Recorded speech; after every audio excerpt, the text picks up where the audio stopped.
उत्तर प्रदेश जल निगम संघर्ष की लखनऊ के आदेश पर जल निगम कर्मियों पेंशनरों को विगत 5 महीने से बकाया वेतन पेंशन के भुगतान नहीं होने के भुखमरी की स्थिति और अमानवीय रूप से अवरुद्ध मृतक आश्रित नियुक्तियों की बहाली की मांगों को लेकर आज अधिशासी अभियंता पूरे कर्मचारियों सहित लोगों ने सरकार के खिलाफ नारेबाजी करते नजर आए। कर्मचारियों के वेतन का भुगतान को लेकर अधिकारी सहित कर्मचारियों में बहुत ही रोष दिखता नजर आ रहा है।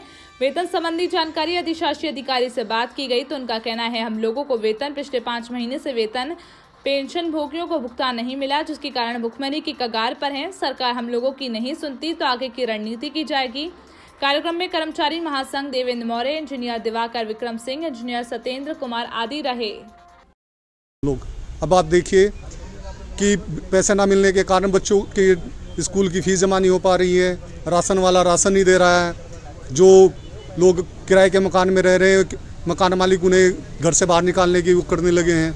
तो ऐसी स्थिति में धरने के अलावा और कोई ऐसी नौबत सर क्यों आ गया कि 5 महीने से आप लोग को वेतन नहीं मिल रहा? देखिए, जल निगम को जो सैलरी मिलती है वो सेंटेज पे मिलती है। 12.5% हम जो भी काम करते हैं उस पर 12.5% हम लोगों को सेंटेज मिलता है। जल निगम प्रशासन का हमारा यानी कि जल निगम का उत्तर प्रदेश शासन पे 2100 करोड़ रुपया बकाया है। और जल निगम की जो देता है वो 1100 करोड़ है, यानी कि अगर जो हमें 2100 करोड़ रुपए मिल जाएगा तो जल निगम ऑटोमेटिकली 1000 करोड़ के फायदे में आ जाएगा।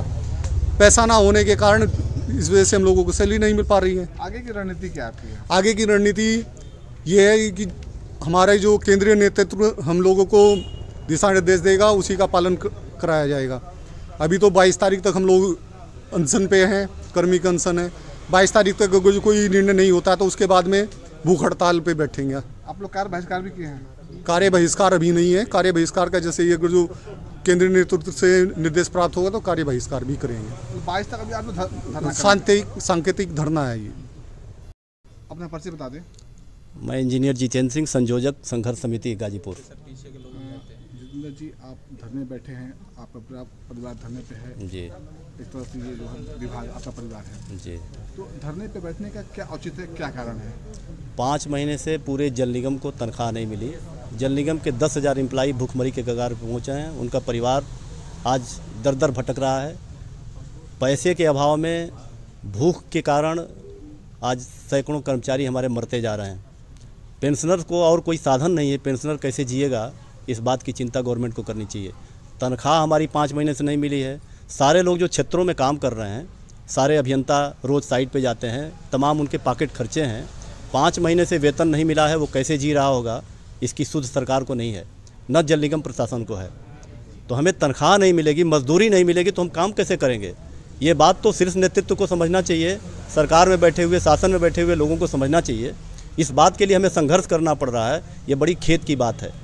संघर्ष करने की ज़रूरत नहीं होती। मज़दूरों को मजदूरी काम कराने वाले को देने की जिम्मेदारी होती है कि जो मज़दूर हम लगाए हैं वो हम मज़दूर हैं। सीधी बात है कि हम मज़दूर हैं और मज़दूरी कर रहे हैं सरकार की, और सरकार को ये समझना चाहिए कि हम मज़दूरी क्यों नहीं दे रहे हैं और फिर काम क्यों ले रहे हैं। अगर मज़दूरी नहीं दे रहा है हमको, काम क्यों लगा रहे हैं, हमको क्यों रखा गया, ये जल निगम बनाया क्यों गया? जल निगम के ऊपर इतनी बड़ी जिम्मेदारी है पेयजल की। पूरी दुनिया, पूरे देश, पूरे समाज, पूरा प्रदेश, सारा पेयजल के लिए जो काम करने वाले लोग हैं, जो इंजीनियर्स हैं, वो कहाँ जाएंगे, क्या करेंगे? इस बात की चिंता सरकार को करनी चाहिए। जल निगम लेटेस्ट न्यूज देखने के लिए प्राइम ब्रेकिंग न्यूज चैनल को सब्सक्राइब करना ना भूलें और साथ ही डेली अपडेट्स पाने के लिए बेल आइकन को